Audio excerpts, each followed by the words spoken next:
Good morning, kamusta? Kamusta ang negosyo?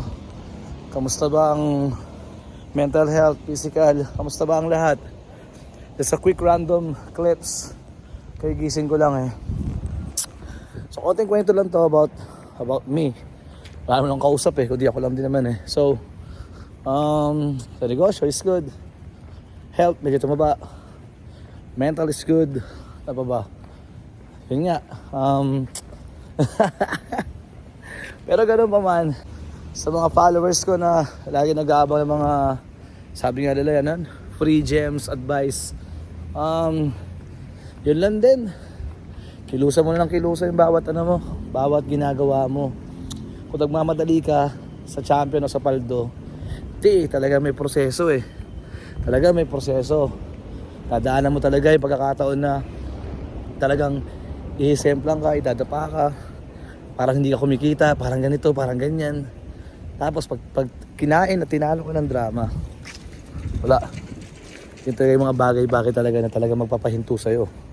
Papaisip ko talaga na parang tinatamad na nga ako eh.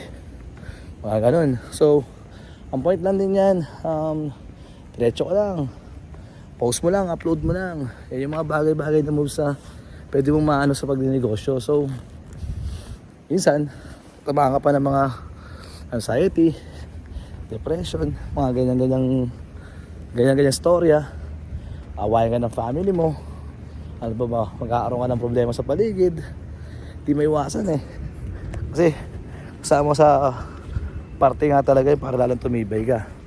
Siguro isa sa mga natutunan ko, di mo kayang hawakan yung milyon kung yung mga bagay na yan o mga kanya-kanyang section ng pampatibay ng dibdib, mental, physical, health, spiritual.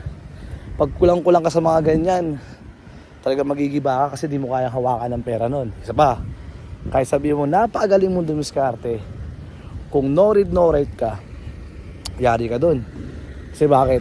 Babanggain ka naman ng dokumento. Kaya dapat aralin mo rin. So, kaya nga minsan sa mga advice ko eh, yung mga tinutulak kong magsimula sa negosyo, yung iba naman kumakalahati na sa negosyo pero hindi maintindihan kasi parang may konting sempla, may konting troubleshoot kaya tinatamad na sila magnegosyo, parang wala nangyayari. Minsan din yung advice ko para sa mga anxiety, depression, basta kung anong kaya maitulong ko. Pero ganun pa man, kung bakit ko sinasabi yun, kasi nandun ako sa journey na yun eh. Diba? How to make money, how to build yourself, yung pagkatao mo. So yun lang din naman. Wala namang perfecto sa buong sa totoo. Walang perfecto sa lahat. Pero kung aayusin mo talaga mo ng direksyon, umaayon naman eh, pantay naman eh. Yun nga lang, hindi mo siya pwedeng madaliin, hindi mo rin siya pwedeng gigilan o parang ang tawag dito, tama, hindi mo siya pwedeng panggigilan kasi nakakapagod yun. Ano mo lang talaga, isa sa mga susi rin niya talaga yung ano eh, maging consistent ka lang sa ginagawa mo. Tuloy-tuloy mo lang. Yun nga lang talaga, madalas yung word na matumal, madalas yung parang puro pagsubok.